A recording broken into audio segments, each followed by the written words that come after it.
Good morning, Flagler County. I'm Rich Carroll. You're listening to Flagler's Morning News on Wednesday, June 28th.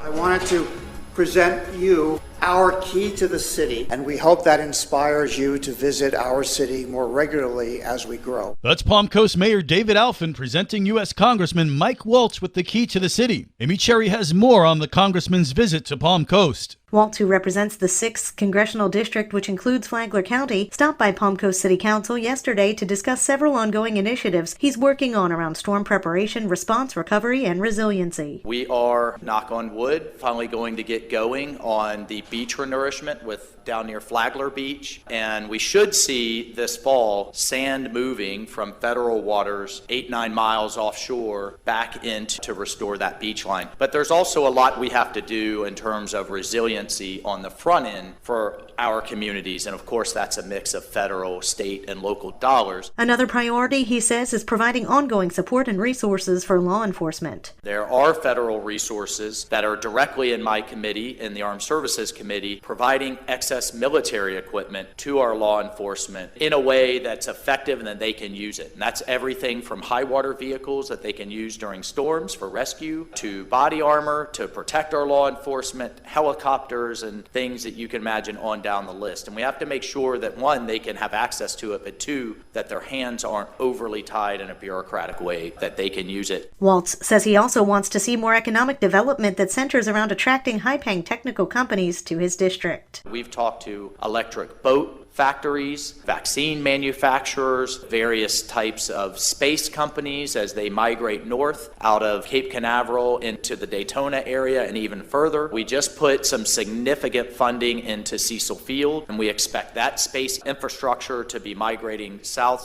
And as the first Green Beret to serve in Congress, he adds, if you say you want to support a veteran, hire one. They have those intangible skills of leadership, discipline, followership, teamwork that can be applied to any company or any type of job.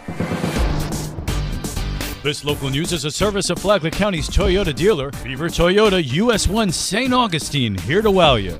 A Flagler County Sheriff's detective risks his life to stop an intoxicated wrong-way driver. The detective spotted the driver on US 1 heading northbound in the southbound lanes. To prevent a high-speed head-on collision with other drivers, the detective overtook the suspect's SUV and veered his unmarked patrol car into the driver's path. But the driver wouldn't stop, forcing the deputy to push the vehicle into the median. The detective asked for the driver's license and registration. Sir, look at me. I'm asking for your driver's license.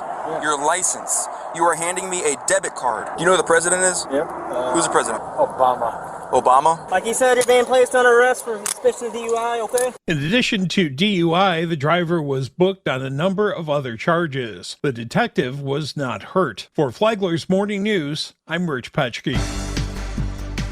An arrest is made in record time in Flagler County. The Flagler County Sheriff's Office arrested a Palm Coast man after he was caught on camera attempting to break into vehicles in Forest Lane recently. Flagler County Sheriff Rick Staley calls the arrest a successful case of see something, say something. A resident of Palm Coast observed an individual on their Ring doorbell trying their cars in the early morning hours and notified the sheriff's office. Paul Crusher, age 51, was captured less than 30 minutes after the neighbor reported him for attempting to open the car doors, according to FCSO deputies. For Flagler's Morning News, I'm Karen Johnson. How does human services help during hurricane season? Devry Paradowski is the housing program manager for Flagler County Health and Human Services. She said that while there are several programs to help homeowners, the focus is on mitigation. One thing that we're doing is roof replacement. We will completely replace the roof. We're looking for roofing contractors. They'd have to go to myvendorlink.com to sign up to look for our request for qualifications. Paradowski said that contractors can get a lot done. We can put those water barriers on the roof. We can strengthen the roof attachments and just make that home stronger. Listen to Flagler Health Matters on WNZF Saturday mornings at 11:30 or on the Flagler radio app. Tomorrow, Flagler Resilient Homes. From the WNZF Newsroom, I'm Deb Albertson. And now you're up to date on Flagler's Morning News. I'm Rich Carroll.